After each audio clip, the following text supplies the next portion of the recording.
Hello aspirants, welcome to E Takshashila classes. स्वागत है आप सभी लोगों का हमारे यूट्यूब चैनल के ऊपर। दोस्तों, आज के इस सेशन में हम प्रीवियस ईयर क्वेश्चंस करेंगे ज्योग्राफी के 2024 से 2015 तक। तो इस सीरीज में ये एनडीए के क्वेश्चंस हैं जो प्रीवियस ईयर पेपर में पूछे हुए हैं। बट मैं यहाँ पे आपको एक और बात बता दूं, जो ये सीरीज रहेगी ये सीडीएस जो सीएपीएफ पेपर्स की तैयारी कर रहा है उनके लिए भी काफी हेल्पफुल रहेगी, क्योंकि जो आपके टॉपिक्स हैं ज्योग्राफी के वो सेम है। क्वेश्चन कहीं से भी आ सकता है। तो ये क्वेश्चंस हैं, चाहे वो एनडीए की तैयारी कर रहा हो, सीडीएस या सीएपीएफ, तीनों एग्जाम्स के लिए जो भी बच्चे तैयारी कर रहे हैं उनके लिए ये सीरीज काफी हेल्पफुल रहेगी। तो चलिए जी, करते हैं आज की सीरीज को, आज की क्लास को स्टार्ट। सबसे पहला क्वेश्चन है हमारे पास, ये 2024 का क्वेश्चन है जो सेकंड पेपर हुआ था हमारा एनडीए का। Any land that is left fallow for more than 5 year is termed as. जो जमीन 5 साल से अनकल्टिवेटेड है उसको किस कैटेगरी में रखा जाएगा। ठीक है जी, आइए देखते हैं। ऑप्शन थे हमारे पास current fallow, fallow other than current fallow, culturable wasteland, barren and wasteland. तो जो यहाँ पे हमारे पास आंसर रहेगा वो कल्चरेबल वेस्टलैंड रहेगा। जो लैंड इस कैटेगरी में रखी जाएगी, the land which is left fallow uncultivated for more than 5 year is included in this category. जो जमीन 5 साल से जिस पे खेती ना की गई हो, अनकल्टिवेटेड लैंड हो, बंजर जमीन, उसको हम कल्चरेबल वेस्टलैंड में रखेंगे। और उस जमीन को अंडर कल्टीवेशन किया जा सकता है, उस पर खेती की जा सकती है after improving the land quality. अगर उसको हम प्रॉपर इरिगेशन, फर्टिलाइजर्स का यूज करें तो ये रिक्लेमेशन प्रैक्टिसेस के साथ हम उसे दोबारा से फसल उगाने के लायक कर सकते हैं। It can be brought under cultivation after improving the land quality. दूसरा हमारे पास कैटेगरी है current fallow. This is the land that is left without cultivation for more then 1 और लेस देन 1 एग्रीकल्चर ईयर। जो जमीन 1 साल या उससे कम पीरियड के लिए अनकल्टिवेटेड पड़ी हो, एग्रीकल्चर 1 साल के लिए, उसे हम करंट फैलो कैटेगरी में रखें।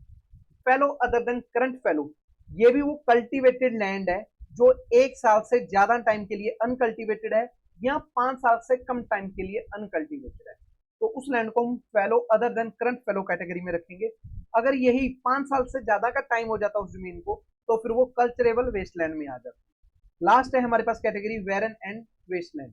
ये वो लैंड होएगी जो वेरन हिली ट्रेन्स में होएगी, डेजर्ट लैंड होएगी, रेवाइन्स होंगे। इन्हें किसी भी हालत में कल्टीवेशन के अंडर नहीं लाया जा सकता विद अवेलेबल टेक्नोलॉजी के साथ। ठीक है जी, तो ये लैंड यहाँ पे हमारे पास 4 ऑप्शन से आंसर रहेगा हमारा कल्चरेबल वेस्टलैंड। नेक्स्ट हमारे पास आएगा question, which statement is not correct with reference to Andaman and Nicobar islands. Andaman and Nicobar islands के ऊपर हमारे पास स्टेटमेंट्स दी हुई हैं।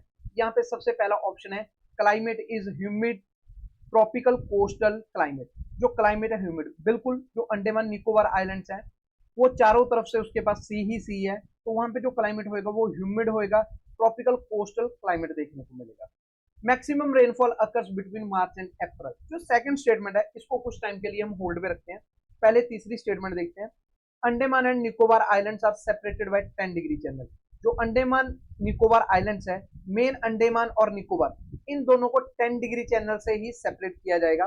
10 डिग्री चैनल है जो इन दोनों को सेपरेट करता है, which is 150 degree kilometre wide. आप अगर मैप पे देखोगे तो आपको क्लियर दिख जाएगा अंडमान, ऐसे तो अंडमान को भी बांटा हुआ है, little Andaman, south Andaman, but जो main Andaman and Nicobar island है इनको 10 डिग्री चैनल के द्वारा सेपरेट किया हुआ है, 10 डिग्री लैटिट्यूड। ठीक है जी। North island are inhabited by Negrito tribes. वहां पे नेग्रिटो ट्राइब्स के वो रहते हैं, ये बिल्कुल सही है। बट जो सेकंड स्टेटमेंट है maximum rainfall occurs between March and April, ये मई टू सितंबर में होती है। भाई मेरी ड्राइंग इतनी तो अच्छी नहीं है, बट मैं यहाँ पे ड्रॉ करने की कोशिश कर रहा हूँ। ये इंडियन आइलैंड बनाया मैंने, ठीक है जी, ये हमारी कंट्री है, यहाँ से ये ट्रॉपिक ऑफ कैंसर पास हो रही है। यहाँ पे कहीं तजाकिस्तान के पास यहाँ पे एक पामीर नोट है, ये एक प्लेट्यू है, हाईएस्ट प्लेट्यू है पामीर नोट। इसे रूफ ऑफ द वर्ल्ड भी बोला जाता है। ठीक है जी, भाई स्पेलिंग अगर गलत लिखे गए हो तो माफ करना। रूफ ऑफ द वर्ल्ड, जब सूरज की रेज परपेंडिकुलर पड़ती है 23.5 यहाँ पे ट्रॉपिक ऑफ कैंसर पे, तो ये पॉइंट है जो पामीर नोट, ये पूरा हीटअप हो जाएगा, गर्म हो जाएगा। यहाँ पे जो टेम्परेचर होएगा वो हाई टेम्परेचर होएगा, प्रेशर क्या होएगा, लो प्रेशर होएगा। अब हाई टेम्परेचर होने के कारण विंड्स क्या है, यहाँ से इस तरफ को जा रही है, नीचे से मडगास्कर से पास। तो यहाँ से विंड्स यहाँ जाएंगी, अरेबियन सी से पानी लेके जाएंगी, और वो विंड्स दोनों तरफ को, यहाँ से एक ब्रांच है जो वो इस तरफ को ऐसे जाएगी अंडमान एंड निकोबार की तरफ। यहाँ पे एक जो विंड की ये चल जाएगी, ये वेस्टर्न घाट है, यहाँ पे बारिश होगी, और दूसरी ब्रांच इधर से अंडमान एंड निकोबार इस तरफ जाएगी और यहाँ पे बारिश करेगी। तो जो अंडमान और निकोबार आइलैंड में बारिश होती है वो मानसून सीजन में होती है, जो मई से सितंबर के टाइम पे वहां पे आएगा। ठीक है जी। नेक्स्ट क्वेश्चन है लोकल विंड्स के ऊपर क्वेश्चन है, which of the following local wind is not related to Mediterranean sea. भाई यहाँ पे चार ऑप्शन है, हरमट्टन, खामसन, सिरक्को और मिस्टर। सबसे पहली बात, जो ये मिस्टर है ये हमारी यूरोप में चल रही है विंड, ठीक है, ये यूरोप में चल रही है विंड। बाकी की तीनों कहाँ पे है, अफ्रीका कॉन्टिनेंट पे, अफ्रीका में। बट यहाँ पे ये नहीं पूछा हुआ कहाँ पे चल रही है, पूछा हुआ है कौन से रिलेटेड नहीं है मेडिटेरेनियन सी से। बाकी के ऊपर वाली तीनों गर्म है, मिस्ट्रल ठंडी है। तो आंसर यहाँ पे हमारा ए रहने वाला है, Harmattan. Hot and dry wind है जो सहारा डेजर्ट से चल रही है, वेस्ट अफ्रीका तक जाएगी, ये जो मेडिटेरेनियन सी के पास नहीं पहुंचेगी और ना ही वो उससे एसोसिएट है। आंसर रहेगा ए।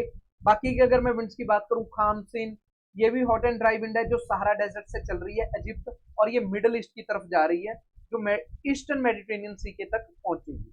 सिरक्को, ये भी हॉट एंड ड्राई विंड है, नॉर्थ अफ्रीका में चल रही है ये, और ये सदर्न यूरोप तक जाएगी, तो मतलब मेडिटेरेनियन रीजन के साथ ये भी एसोसिएटेड है।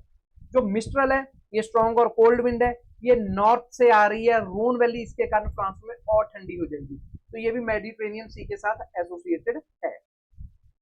अब बात करेंगे, नेक्स्ट क्वेश्चन है, विच one among the following is a landlocked water body. तो हमारे पास यहाँ पे चार ऑप्शंस हैं, ठीक है जी। तो इनको देखते हैं, मेडिटेरेनियन सी, ब्लैक सी, रेड सी, कैस्पियन सी। आंसर रहेगा हमारा कैस्पियन सी। ये देखिए आपको मैप में दिख रहा है, ये चारों तरफ से लैंडलॉक्ड है। ऊपर तो नॉर्थ में कजाकिस्तान और नॉर्थ वेस्ट में रशिया, ठीक है जी। इधर आ गया हमारे पास अजरबैजान, ईरान, तुर्कमेनिस्तान, तो हर तरफ से ये लैंडलॉक्ड है कैस्पियन सी। अगर आप बाकी सी को देखोगे कहीं ना कहीं आपको वो मेन सी के साथ कनेक्ट दिखेंगे, तो यही है कैस्पियन सी जो लैंडलॉक्ड बॉडी है। डी आंसर रहेगा यहाँ पे हमारा। नेक्स्ट क्वेश्चन पूछा हुआ है वेनेजुएला करंट के ऊपर, कौन सी स्टेटमेंट सही नहीं है। तो भाई पेपर में एक चीज का खास ध्यान रखा करो, नॉट, बच्चे जल्दबाजी में पढ़ते हैं, विच of the following statement about Venezuela current is correct, ऐसे पढ़ेंगे और तुरंत आंसर करेंगे यहाँ पे कि कौन सा इनमें से करेक्ट नहीं है। तो आइए चारों स्टेटमेंट्स देखते हैं, कौन सी यहाँ पे सही है, कौन सी स्टेटमेंट गलत है। आइए इनके ऊपर बात करते हैं, ठीक है जी। मेरे को एक सेकंड दो, बस एक सेकंड।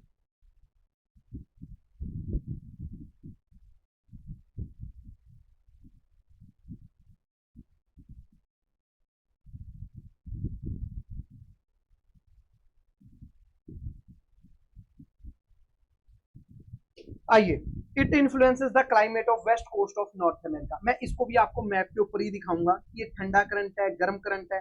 आइए देखते हैं, ठीक है जी। ये देखिए वेनेजुएला करंट, ये अफ्रीकन कोस्ट है, यहाँ पे ये इस तरफ वेस्ट कोस्ट है, ठीक है, ये आपको पता है, ये इतना, ये इस तरफ ईस्ट कोस्ट है, ऊपर कहीं ईस्ट, ऊपर कहीं यहाँ पे इक्वेटर है हमारे पास, ठीक है जी। मैं मान लो मैं ये ड्रॉ कर रहा हूँ, इक्वेटर है। अब आपको पता है कि जो नॉर्थ है, नॉर्थ में करंट कैसे मूव करते हैं, नॉर्थ में मूव करते हैं क्लॉकवाइज, ऐसे ऐसे डायरेक्शन रहेगी। साउथ में इनकी डायरेक्शन रहती है ऐसे, इस तरफ से एंटी क्लॉकवाइज। तो आप देखो जो इक्वेटर से करंट आ रहा है वो क्या होएगा, गर्म होएगा। यहाँ पोल्स की तरफ से नीचे से जो करंट जाएगा वो ठंडा होएगा। तो ये मैं यहाँ भी बात कर रहा हूँ, ये सदर्न हेमिस्फीयर में बात कर रहा हूँ मैं, साउथ अफ्रीका की। तो ये जो वेनेजुएला करंट है ये कहां से जा रहा है, नीचे से जा रहा है पोल्स की तरफ से, तो ये क्या है, ठंडा करंट है, कोल्ड वेनेजुएला करंट है। यहाँ पे ये कोल्ड करंट है, तो सबसे पहली स्टेटमेंट है जो हमारे पास, जो सेकंड स्टेटमेंट है कोल्ड करंट, वो बिल्कुल सही है। डायरेक्शन क्या है, साउथ टू नॉर्थ, नीचे से ऊपर जा रहा है, तो इसकी डायरेक्शन क्या रहेगी, साउथ से नॉर्थ की तरफ रहेगी। ये स्टेटमेंट भी यहाँ पे सही है। It flows in the Atlantic ocean, ये देखिए ये अटलांटिक ओशियन ही है, यहीं पे ये फ्लो कर रहा है, ये भी सही है। बट फर्स्ट स्टेटमेंट क्या बोल रही है, it influences the climate of the west coast of North Africa. भाई नॉर्थ अफ्रीका रहा ऊपर, ये रहा साउथ अफ्रीका, तो ये किसको इफेक्ट कर रहा है, साउथ अफ्रीका को, तो पहली स्टेटमेंट करेक्ट नहीं है, तो आंसर रहेगा ए। विद मैप करेंगे हम सारे क्वेश्चन, भाई कोई डाउट ही नहीं बचेगा आपको। अगर फिर भी कहीं कुछ गलत लगा हो या कुछ गलत बोला गया हो तो भाई मेरे को कमेंट्स में जरूर बता दीजिएगा, नेक्स्ट वीडियो में हम ठीक कर लेंगे। नेक्स्ट क्वेश्चन है हमारे पास, सिक्स्थ क्वेश्चन है, lowest part of most bolsons is occupied by a landform called playa. ये जब हमने लैंडफॉर्म किए थे, यहाँ पे इन लैंडफॉर्म को हम फोटो इमेजेस के थ्रू ही करेंगे, अदरवाइज आपको इनको पता ही नहीं चलेगा बार चंस क्या होते हैं, ठीक है ना। तो ये सारा हम सिरक पोरी ये लैंडफॉर्म की टाइप है, इनको हम बाय इमेजेस ही, मैंने बोला था कि उसके थ्रू ही हम कवर करेंगे। यहाँ पे पूछा हुआ है ये जो लैंडफॉर्म प्लाया है, which category of landform formation does it represent, ये किस कैटेगरी को रिप्रेजेंट करता है, फ्लूवियल, एरिड, ग्लेशियल, पेरीग्लेशियल। आइए देखते हैं। जो प्लाया है ये फ्लैट ड्राई लेक बेड होता है जो एरिड और सेमी एरिड रीजन में होता है, ठीक है जी। ये रहा बोल्सन, कितने एरिया में ये लेक चल रही है, ठीक है जी। ये जो प्लाया बीच में, ये एक ड्राई लेक वाला एरिया है, तो ये कौन सा है, एरिड सेमी एरिड रीजन्स में ये पाया जाता है, ठीक है जी, प्लाया। तो यहाँ पे आंसर हमारा क्लियर क्या रहेगा, बी, एरिड लैंडफॉर्म। नेक्स्ट है मेज, मक्का, जिसे मक्की भी बोलते हैं, was introduced into India via, India में मक्का जो मेज भी बोलते हैं, कहां से उसको इंट्रोड्यूस किया गया था, तो आंसर यहाँ पे हमारा डी रहेगा, पोर्टुगीज एंड इटली।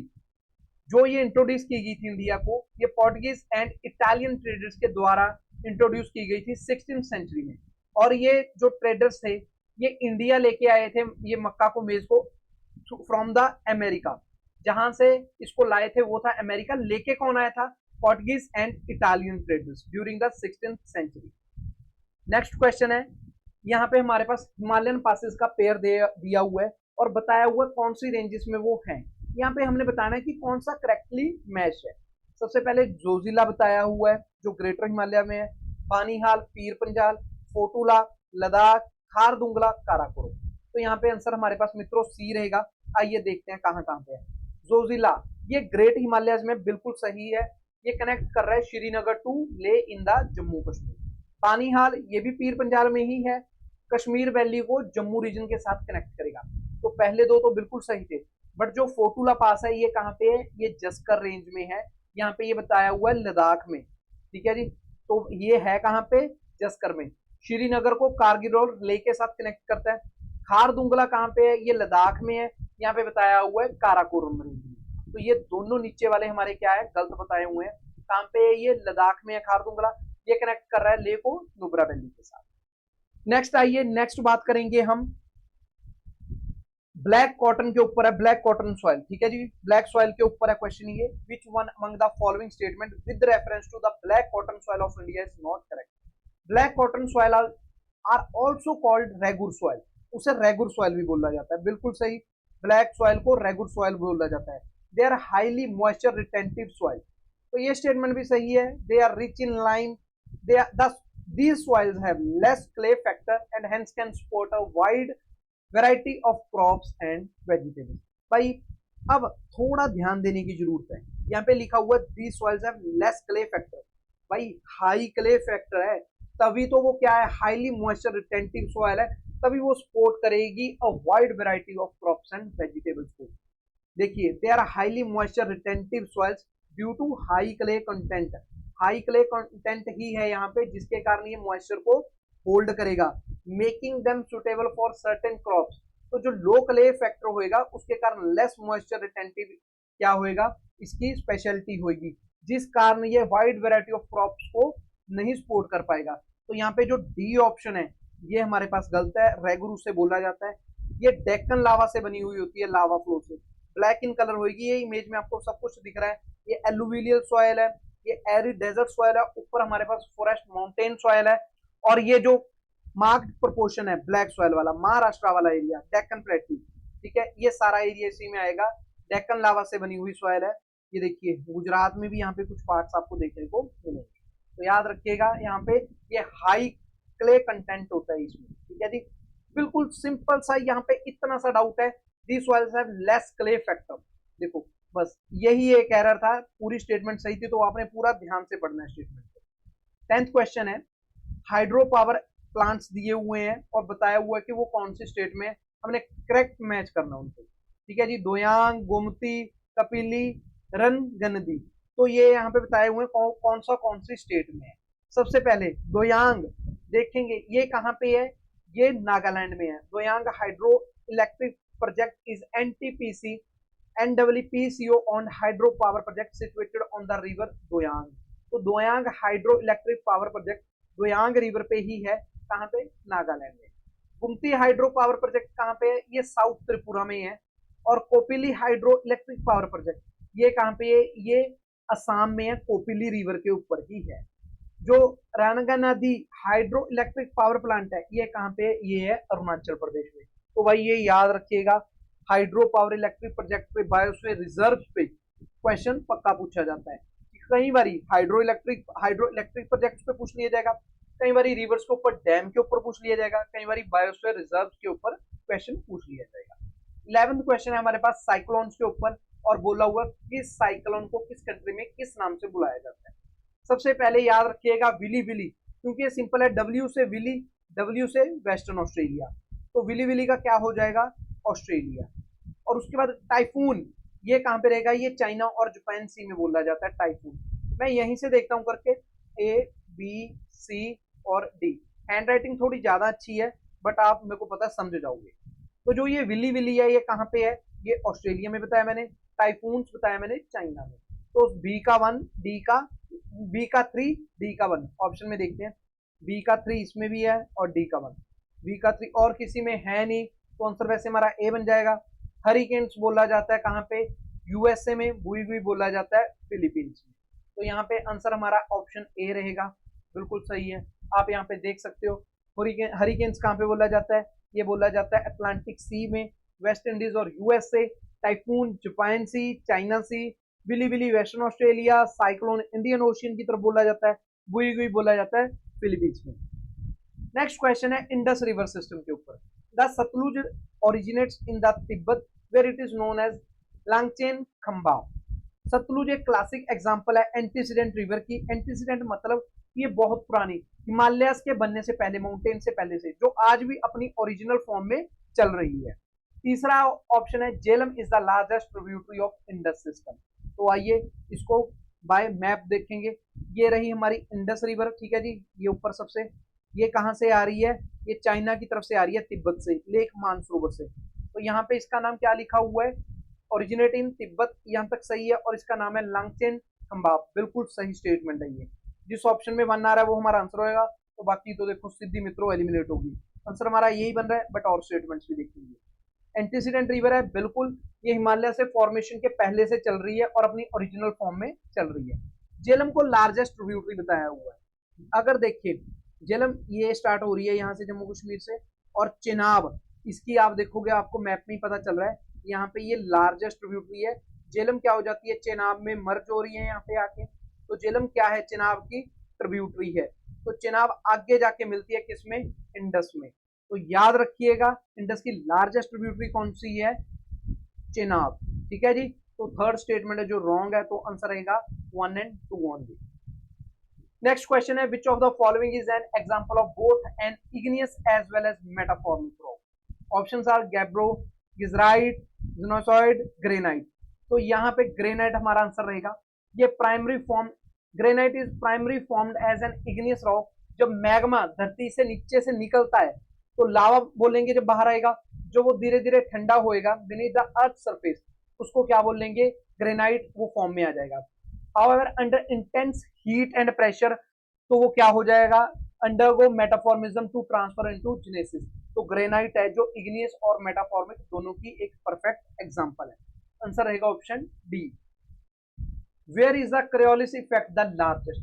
कहां पे क्रियोलिस इफेक्ट लार्जेस्ट रहेगा, इक्वेटर पे, ट्रॉपिक ऑफ कैप्रिकॉर्न या कैंसर पे, नॉर्थ पोल पे, या 45 degree latitude in each hemisphere. ये हमने जब प्रेशर बेल्ट किया था उस टाइम पे किया था। जो क्रियोलिस इफेक्ट है वो सबसे ज्यादा कहां पे होएगा, वो पोल्स पे होएगा, ठीक है जी। तो कहां पे होएगा, पोल्स पे होएगा। इक्वेटर पे क्या होता है, क्रियोलिस 0 होएगा। Coriolis is strongest at the poles. अब अगर मैं ऑप्शन में देखूं तो मेरा आंसर क्या बनेगा, नॉर्थ पोल। चाहे यहाँ पे सिर्फ नॉर्थ पोल है, क्योंकि साउथ पोल दिया नहीं हुआ, तो आंसर सी रहेगा। क्रियोलिस इफेक्ट स्ट्रॉन्गेस्ट होता है पोल्स पे, और वीकेस्ट होता है इक्वेटर पे। जैसे जैसे हम पोल से इक्वेटर की तरफ आएंगे ये डिमिनिश होता जाएगा और इक्वेटर पे बिल्कुल जीरो हो जाएगा। तभी आप देखोगे इक्वेटर पे आपको कभी भी कोई भी साइक्लोन नहीं देखने को मिलता, क्योंकि साइक्लोन के लिए एक काफी नेसेसरी कंडीशन है कोरियोलिस फोर्स होना। 15th क्वेश्चन है आज का हमारा लास्ट क्वेश्चन है। 15 क्वेश्चन डेली डिस्कस किए जाएंगे। In which among the following states in India the sun rays are never perpendicular. तो कहां पे सूरज की रेज डायरेक्ट नहीं पड़ेंगी, परपेंडिकुलर नहीं पड़ेंगी? तो ऑप्शंस है बिहार, छत्तीसगढ़, मणिपुर, राजस्थान। तो मैंने पहले भी थोड़ी देर पहले बनाया था इंडिया का मैप। ड्राइंग मैं बहुत अच्छी करता हूं और बहुत अच्छा भी लगता है मेरे को। ये देखिए क्या कलाकारी है। ये है हमारी tropic of cancer 23.5 tropic of cancer. सूरज की रेज 21 जून को यहीं पे पड़ रही होती है डायरेक्ट परपेंडिकुलर इस पे। इससे ऊपर कभी रेज नहीं जाएंगी डायरेक्ट, तो उसके ऊपर जो रेज जाएंगी वो स्लैंट होके पड़ेंगी जो भी स्टेट होगी। तो यहाँ पे पूछा है नेवर परपेंडिकुलर, तो इसका निमोनिक है कहां कहां पे पड़ती है? गरम चाय जी WTM, गरम चाय जी WTM, Gujarat, Rajasthan, Madhya Pradesh. Never perpendicular Rajasthan तो आ गया, राजस्थान पे कभी नहीं पड़ेगी, तो ऑप्शन में 4 आ रहा है, काट दो। ठीक है जी। चाय छत्तीसगढ़, छत्तीसगढ़ भी आ गया, नेवर पूछा है, छत्तीसगढ़ को भी काट दिया जाए। झारखंड, वेस्ट बंगाल, त्रिपुरा, मिजोरम। तो बाकी मेरे पास ना तो कोई और रिपीट हो रहा है, ना झारखंड आ रहा है, ना वेस्ट बंगाल आ रहा है, ना त्रिपुरा, ना मिजोरम। तो आंसर मेरा बिहार और मणिपुर रहेगा। Answer B 1 and 3 only. ये देखिए बिहार भी इससे ऊपर है और मणिपुर भी इससे ऊपर है, कभी भी डायरेक्ट रेज नहीं पड़ेंगी, स्लैंट होके पड़ेंगी। तो आंसर हमारा क्या रहेगा? 1 एंड 3 ओनली। दोस्तों ये था हमारा आज का आखिरी क्वेश्चन। मिलेंगे कल नेक्स्ट क्वेश्चन के साथ। तो दोस्तों अगर आपका कोई दोस्त तैयारी कर रहा है तो उनको जरूर बताइएगा। ये सीरीज CDS, CAPF और NDS सभी के लिए काफी हेल्पफुल रहेगी, क्योंकि प्रीवियस ईयर क्वेश्चन ही हैं जो आपको मदद करेंगे। आप कहीं से भी पढ़ रहे हो, आपको पता कैसे चलेगा नॉलेज का कि हमारे जो क्वेश्चंस हो रहे हैं नहीं हो रहे। तो जरूर इन क्वेश्चंस को ट्राई कीजिएगा। मिलते हैं जल्दी। थैंक यू एंड जय हिंद।